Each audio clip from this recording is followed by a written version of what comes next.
சென்னை மதுரவாயல் மீனாட்சி அம்மாள் பல் மருத்துவக் கல்லூரியில் வாய் புற்றுநோய் குறித்த கருத்தரங்கம் நடைபெற்றது.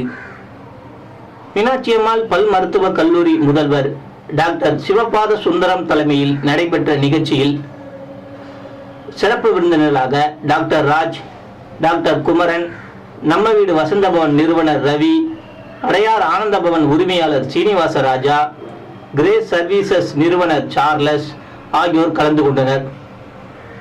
கருத்தரங்கில் வாய் புற்றுநோய் வராமல் எப்படி தடுக்கலாம், இளம் வயதினர் புகைப்பிடிப்பது, புகையிலை பொருட்களை பயன்படுத்துவதனால் வயது முதிர்வுக்குள் மரணம் அடைகின்றனர் என்றும், புகைப்பிடிக்காதீர், புகையிலை பொருட்களை பயன்படுத்த வேண்டாம் என பொதுமக்களுக்கும் குறிப்பாக இளம் வயதினருக்கும் மாணவர்களாகிய நீங்கள் எடுத்துச் சொல்ல வேண்டும் என பல் மருத்துவக் கல்லூரி முதல்வர் டாக்டர் சிவபாத சுந்தரம் கருத்தரங்கில் பேசினார்.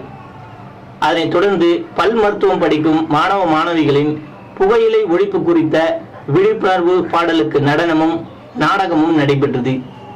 இதில் கல்லூரி பேராசிரியர்கள், மாணவ மாணவிகள் ஏராளமானோர் கலந்து கொண்டனர்.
The beloved principal to honor our guests.